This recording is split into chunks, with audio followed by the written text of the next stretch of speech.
Olá, meu querido aluno, minha querida aluna, turma do 5º ano matutino, Direito Ambiental, que alegria estar aqui com vocês.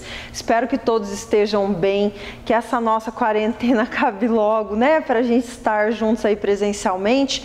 Mas já que não é possível, a professora preparou uma aula bem bacana para vocês. Hoje nós vamos falar um dos temas de maior importância a nível nacional e internacional, que são as unidades de conservação. Unidade de conservação, tá? Independente de você estar aí com pensamento em floresta ou no que for, pense nessas palavrinhas. Unidade, algo único, algo muito precioso e por isso que se chama unidade. Conservação, porque eu tenho que conservar. E o que é conservar? É manter um equilíbrio, é manter o status a qual, ou seja, o início daquela localidade ou dessa unidade. Então, a unidade de conservação é algo muito importante dentro do ordenamento jurídico e para nossas vidas. Hoje, se a gente parar para pensar, por exemplo, na questão de poluição de recursos hídricos, as unidades de conservação são as maiores responsáveis dentro das áreas protetivas pela geração hídrica, ou seja, pela geração de água.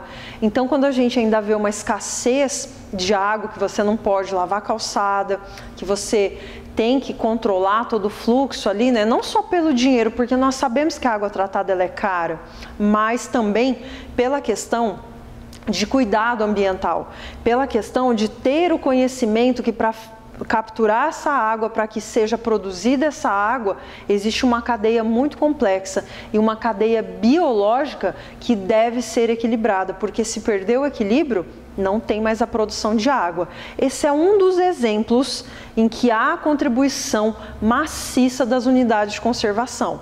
Hoje a professora vai trabalhar alguns pontos teóricos da unidade de conservação e também alguns exemplos práticos. Eu vou passar para vocês algumas das unidades de conservação aqui do estado do Paraná. Também vou mandar um materialzinho para vocês, que já vai estar anexado aí junto com o vídeo, que vocês vão ter o link, né, a página aí do Instituto Ambiental do Paraná, que vai ter as informações sobre as unidades de conservação do estado do Paraná, tá bom? Então, vamos começar a nossa aula. Primeiro, qual é a lei da unidade de conservação? Gente, isso aqui já caiu bastante na prova do exame da ordem, várias vezes em concursos públicos, IBAMA, IAP, Emater. Se você for fazer concurso para alguma outra área, né, pode sim cair unidade de conservação. Tamanha a importância da unidade de conservação. Qual é o número da lei? Anotem aí, prepara o teu material para você anotar todas as referências aqui da aula. A lei é a 9.985 de 2000. Veja bem, é uma lei relativamente recente, tá? Porque nós tivemos as primeiras leis ambientais lá em 1965, que vem lá do Código Florestal de 65, que foi aperfeiçoado, mas não tratava especificamente da unidade de conservação. Qual é a diferença aqui da unidade de conservação e da área de preservação permanente? A imposição legal. O direcionamento jurídico aqui da unidade de conservação, eu tenho uma rigidez maior. O que significa essa rigidez maior? Eu tenho a possibilidade de inserção de intocabilidade dentro da unidade de conservação, tá? Isso é muito sério, não é algo relativo à área de preservação permanente, ela tem que ser mantida, mas ainda assim ela pode ter um grau de exploração. A unidade de conservação, dependendo da formatação dela, ela tem o grau de intocabilidade, tá bom? Então vamos lá. Lei 9.985 de 2000 trata o Sistema Nacional de Unidades de Conservação. Qual o nome popular, professora? O apelido, o nome que você vai encontrar é SNUC, tá? Sistema Nacional de Unidade de Conservação. Viu SNUC? Já liga que é a unidade de conservação, tá bom? Professora, não é sinuca? Não, não é sinuca, não vai me confundir, não vai trocar as bolas. SNUC, tá? Sistema Nacional de Unidade de Conservação. É aquele sistema que vai cuidar perante o Brasil todo do cadastramento, delimitação de todas as unidades de conservação do Brasil. Isso é muito importante porque aqui eu consigo manter o bioma, manter biomas locais e de grande importância para toda a humanidade, para a coletividade, para nós, porque nós temos o que? Um direito que é coletivo. Além disso, a tutela desse direito, ela versa sobre inúmeras formas de proteção. A proteção via unidade de conservação, instauração de unidade de conservação é uma dessas tutelas, tá bom? Vamos lá. Outro ponto. O que regulamentou? Essa daqui cai sempre no exame da ordem, tá? O que a lei do SNUC regulamentou? O que a lei do Sistema Nacional de Conservação regulamentou? O inciso 1º e o inciso 3º do parágrafo 1º do artigo 225, tá? Vamos lá? Inciso 1º e inciso 3º do parágrafo 1º do artigo 225, tá? Anotem aí. Você já gravou que o artigo 225 da Constituição é onde fala do meio ambiente. Então, você vai lá no parágrafo 1º do artigo 225, vão ter vários incisos. O inciso 1º e o inciso 3º tratam a questão de regularização de unidades de conservação, mas não tinha uma lei que tratasse sobre isso, por isso a lei foi feita em 2000. Então, em 88, a Constituição delimitou no artigo 225, parágrafo 1º, inciso 1 e 3, a possibilidade de instauração de unidade de conservação, mas não tinha uma lei que regulamentasse. Lá no ano de 2000, foi feita a Lei 9.985, que trata da unidade de conservação. Essa lei aqui, pessoal, é a lei que fez a regularização, a regulamentação, né, desses dispositivos constitucionais. Isso já caiu umas 3 vezes no exame da ordem, então não marca bobeira, anota isso aí, volta o vídeo e faz essa anotação, beleza? Regulamentei o artigo 225, parágrafo 1º, inciso 1º e 3º. Fechou? Ok. E o porquê que houve essa demanda, essa necessidade em regulamentar esses parques? Primeiro, tá? Nós tivemos aí uma circunstância, né, que até no livro de vocês vão ver que vai estar assim, a questão de parques de papel. O que significa essa determinação ou essa... como se fosse um apelido, sabe? Para uma perseguição política. Nossa, professora, mas está trazendo questão de perseguição política aqui para o direito ambiental? É porque realmente isso existiu, tá? Alguns prefeitos ou alguns governadores delimitavam áreas ou propriedades de pessoas que eram contrárias às questões políticas municipais como forma de punição. Por quê? Eu tiro a totalidade de usufruir a propriedade. Isso é muito grave, isso é muito sério. Nós vamos hoje trabalhar a lei do SNUC, ela tem por base a delimitação da propriedade. Então, nós vamos trabalhar aqui hoje também um pouquinho com direito civil, tá bom? Vamos lembrar algumas cláusulas, algumas diferenciações lá do direito civil. Lembrando aqui uma situação, tá? No momento que eu tenho esses parques de papel e essa situação aqui de perseguição política, houve uma avalanche de formalizações de SNUC, tá? Do Sistema Nacional de Unidade de Conservação. Esse imenso número de registros de unidade de conservação fez com que houvesse uma dúvida perante o governo. Peraí, será que realmente essas áreas verdes, essas áreas preservadas têm uma função ecológica ambiental? Será que essas áreas existem e fazem uma função socioambiental realmente da propriedade? Será que isso constitui uma delimitação positiva? Porque simplesmente havia o cercamento de áreas ou só havia no papel e na prática essa área não era fiscalizada e não existia? Eram imensidões de terra que não eram simplesmente o objeto do que se estava colocado na lei. Por isso que houve a necessidade da unidade de conservação, porque aqui eu tenho uma rigidez maior e principalmente eu tenho uma fiscalização direta do órgão ambiental. Ele não vai declarar uma área de unidade de conservação se realmente não existir unidade de conservação. Porque lá no papel é muito fácil você colocar, essa propriedade atende à lei ambiental no SNUC. Só que, por exemplo, gente, se não tiver uma árvore ali em cima plantado, ela não é uma floresta, ela não é uma reserva, ela não é uma estação ecológica ambiental. Então, eu não tenho o quê? um sistema nacional de unidade de conservação.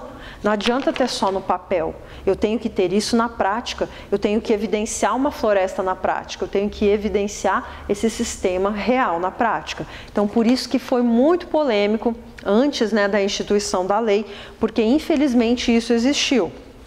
Tá? Então, acabou com essa questão de parque de papel, não basta o município instituir, tem que ser fiscalizado, tanto que vários foram, né, tiraram a outorga dessa categoria, porque, é parque, mas não tem uma árvore ali plantada, não tem um índice de proteção, não tem uma integração comunitária, então não é uma unidade de conservação, tá bom?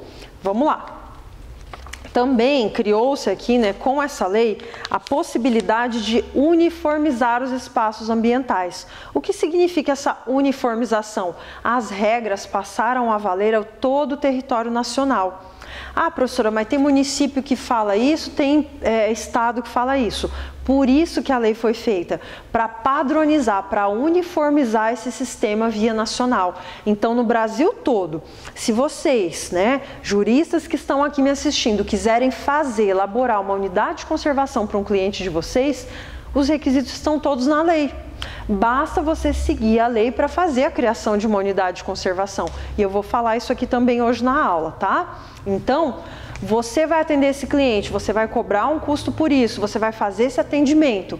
Você precisa entender que dentro do procedimento do Sistema Nacional de Unidade de Conservação, você vai ter toda essa questão inserida, toda essa questão delimitada e uniforme no Brasil todo, tá bom? De uniformidade a nível nacional. Outra coisa que nós temos aqui também, tá, pessoal, é dentro dessa especialidade de proteção por lei. Porque assim, a lei ela garante um caráter especial de proteção. O que significa esse caráter especial de proteção? Lembra que eu comentei com vocês a situação de intocabilidade? Ou seja, é uma área que ela é intocável e tem motivos para que seja intocável. Existem restrições que vão garantir essa intocabilidade, tá? Por exemplo, aqui, dentro desses ecossistemas eu posso ter pesquisas científicas em determinada área e essa pesquisa científica, ela garante que dentro dessa unidade de conservação não haja intervenção humana, não haja intervenção exterior, haja uma observação de animais, haja uma observação e coleta de plantas raras, desde que haja também acompanhamento do órgão ambiental, tá bom? Então aqui, o conceito, anote se você quiser anotar, conceito de unidade de conservação é a proteção dos ecossistemas ambientais dentro e fora desse ecossistema. Aqui nós temos também lá do direito civil, né, a situação in situ, ex situ, que significa dentro e fora desse ambiente, dessa área delimitada. Por que vem lá do direito civil? Porque eu estou falando de propriedade, tá? Uma propriedade, ela pode estar delimitada dentro e fora da sua área. Por exemplo, existe uma faixa de floresta.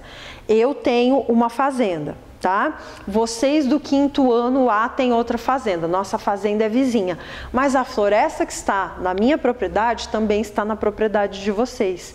Então, não vale somente para a minha propriedade, vale para outra propriedade também. E aí nós temos o conceito lá do direito civil, né? In situ, na minha, e ex situ, na outra propriedade. Então, isso é muito interessante vocês entenderem que vem esse conceito lá do direito civil.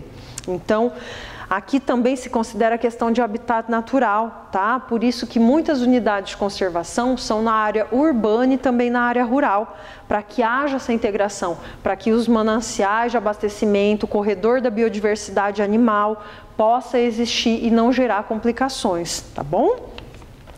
Outro item que nós temos aqui, né, dentro dessa questão ambientais, são os bolsões culturais e ambiental.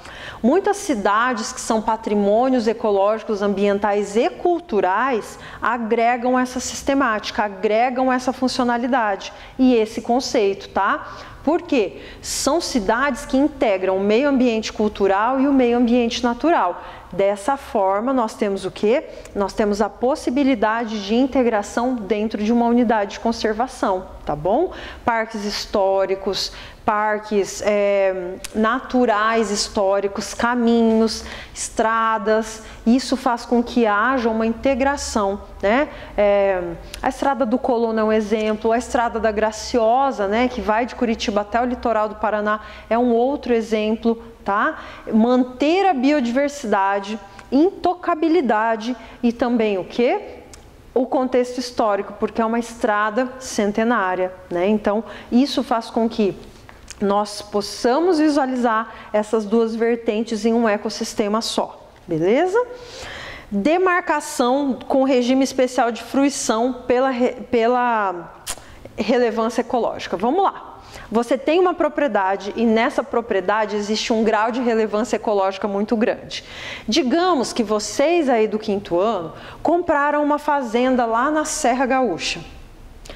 Essa fazenda da Serra Gaúcha, ela já tem uma peculiaridade. Qual é essa peculiaridade? Ela já tem área de proteção especial. Por quê? Existe o próprio, né, a própria fruição ali daquela área já é o que? Já pode ser considerado um local de visibilidade econômica, turística. Então isso já vai garantir para o proprietário dessa cidade, né, dessa terra, dessa propriedade, um ganho extra ou uma possibilidade de ganho. Mas aqui eu tenho que analisar se essa unidade de conservação ela está como intocável ou como de uso sustentável. Por quê? Existem duas diferenças, eu já vou trabalhar isso aqui com vocês, tá? Mas o que você tem que gravar nesse momento? Quando eu falo de demarcação com regime especial, é porque algumas áreas da propriedade, elas são delimitadas. Ou seja, elas têm uma delimitação que não pode ou adentrar em alguma localidade, ou que não pode interferir naquela paisagem local. Então isso é muito sério, porque não se pode interferir. O homem, né, mesmo ele sendo dono daquela terra, daquela propriedade, ele não pode ultrapassar o limite da lei, ok? Outra obrigação que nós temos aqui é a obrigação propter rem. Professora, lá da cláusula propter rem do direito civil? Exatamente, meu amor, é isso aí. O que nós temos? Vai ser sempre por uma coisa, né? Então, como que significa isso? Quando eu coloco uma cláusula propter rem aqui dentro dessa questão ecológica ambiental, é porque, digamos que a fazenda aí de vocês do 5º ano, vocês querem vender a fazenda aqui para a professora, vocês têm uma unidade de conservação nessa fazenda. Eu vou comprar a fazenda e vou falar assim, 5º ano, não quero mais essa unidade de conservação aqui não, vou tirar esse trem daqui. Posso? De jeito nenhum. É transmissível. A cláusula propter rem, ela vem automaticamente junto com o direito ambiental. Por quê? A transmissão dessa propriedade, eu ainda tenho que manter essa questão legal, ou seja, de proteção, tá, dessa área, cuidando dessas questões intrínsecas aqui a essa propriedade que me foi adquirida. Não posso deixar de cuidar, não posso deixar de averbar, não posso deixar de registrar, principalmente de ter o devido cuidado, tá? Outra situação que a gente tem aqui, né? Quanto à pergunta de Mata Atlântica, professora, a Mata Atlântica pode ser explorada devido, né, à constância de ser uma unidade de conservação a nível nacional? Pode. A Constituição garante a possibilidade exploratória, desde que respeite a vegetação nativa, o equilíbrio ecológico ambiental e a legislação ambiental, tá bom? Essa dúvida sempre é recorrente, inclusive aos outros biomas, tá? Legislação, ela funciona, como que a lei veio para funcionar? Como um instrumento real de proteção. O que significa esse instrumento real de proteção? Ele vai trabalhar aqui, gente, algo efetivo, ou seja, eu posso judicializar essa demanda, peticionar e se acaso houver alguma irregularidade ou descumprimento, para que realmente haja o direito adquirido aqui. Ou seja, o Estado, nesse caso, é o maior preocupado com isso. Por quê? Se eu adquiro uma área de terra, tenho uma floresta, tenho uma unidade de conservação, mas eu quero utilizar aquela área para plantar, eu vou lá e desmato essa floresta, o que acontece? Crime ambiental. Por isso que ela é delimitada, tá bom? Outra coisa aqui que nós temos é as regras, tá? Existem regras específicas para a unidade de conservação. E por que a delimitação é tão importante aqui, pessoal? Porque quando se faz uma unidade de conservação, se faz um mapeamento geológico, se faz um mapeamento, tá? Via GPS, que você já conhece o GPS, e você vai ter essa delimitação. Essa delimitação, ela equivale como preservação permanente, toda ela é área de preservação permanente também. Ou seja, isso tem que estar registrado inclusive via satélite. Por quê? O sistema de pulverização, por exemplo, agrícola, tem que respeitar essa área delimitada. Para pulverizar essa área, não pode tocar, tá? Professor, e se o vento jogar lá dentro? Crime ambiental. Eu não posso pulverizar essas áreas, sobre essas áreas, por isso que é uma legislação especial. Outra situação, finalidade. Qual a finalidade para que essa unidade de conservação foi criada? Aqui eu tenho que dividir essa unidade de conservação, tá? Dentro desses critérios protegidos e científicos. E aqui, pessoal, nós entramos aqui dentro dos requisitos para essa proteção, tá? Quais são essas proteções especiais? Eu preciso encontrar os atributos para que haja essa proteção especial, tá? Por exemplo, uma floresta de araucária é uma proteção especial. Eu tenho araucária no Brasil todo? Araucária, tá? Aquela árvore grande que fica assim, né? Que dá pinhão, né? Que você gosta de comer pinhão. Então, o que acontece? Essa árvore, essa floresta, ela vai estar localizada aqui na região sul. Eu não tenho araucária no resto do Brasil.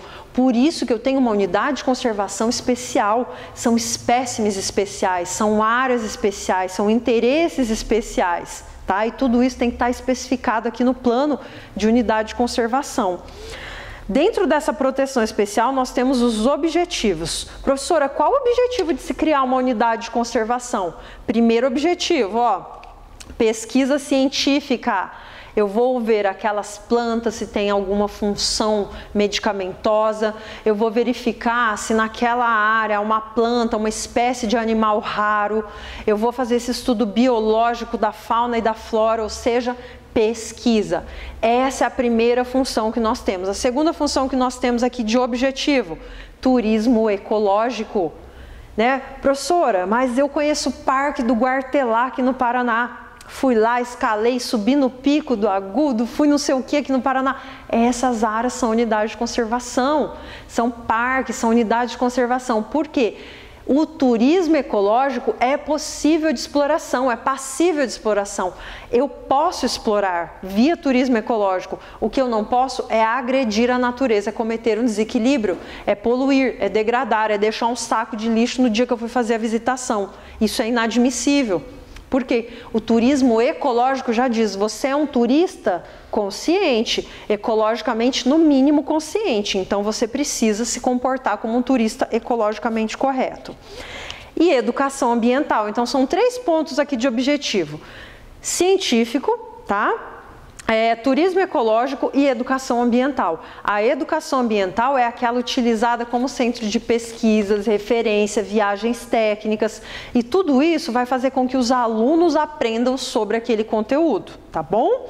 Quais são os requisitos do SNUC, né?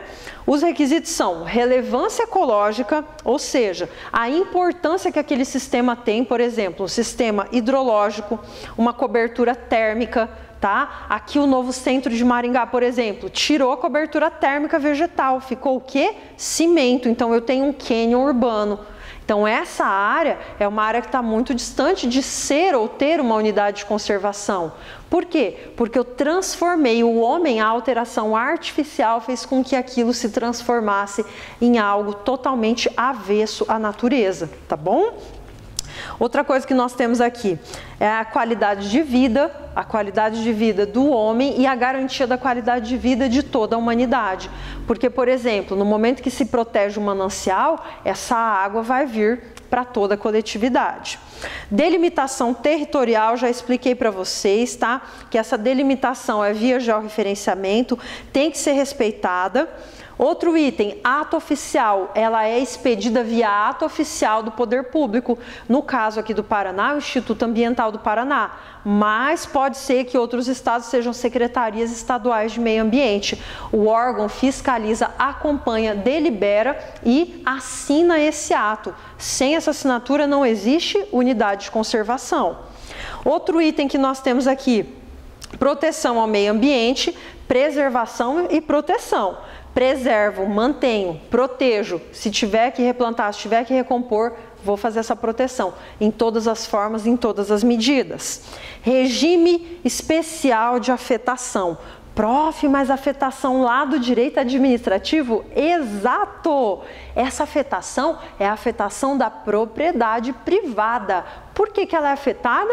Porque prevalece a vontade do poder público sobre a vontade do particular. Eu tenho minha fazenda, vocês são poder público. O que vocês podem dizer? Ó, delimitou, você não pode desmatar, você não pode derrubar nenhum eucaliptozinho, nenhuma arvorezinha que está ali dentro. E eu vou ter que fazer o quê? Obedecer, porque eu estou afetada dentro dessa relação de unidade de conservação. Eu perdi a minha autonomia da vontade perante o quê? A vontade pública, tá?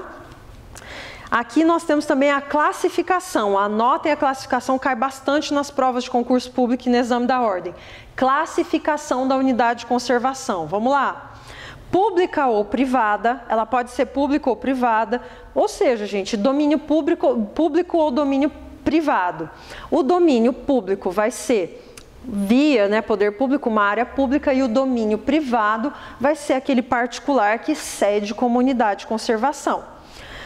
Vai ser também uma classificação integral ou de uso sustentável, tá? Proteção integral, pessoal, classificação de proteção integral é a intocabilidade, tá? Não pode ser tocado, eu não posso extrair nada, não posso fazer nada. De uso sustentável eu posso, desde que eu respeite aquela condição natural. Por exemplo, o turismo ecológico é um exemplo. Pode-se fazer o turismo, ganhar dinheiro em cima, fazer uma construção, ter uma pousada? Sim, só que eu tenho que respeitar o ambiente natural, equilibrado. Outro item que nós temos aqui, o uso direto ou indireto dos recursos ambientais. Eu posso usar isso de forma direta ou de forma indireta.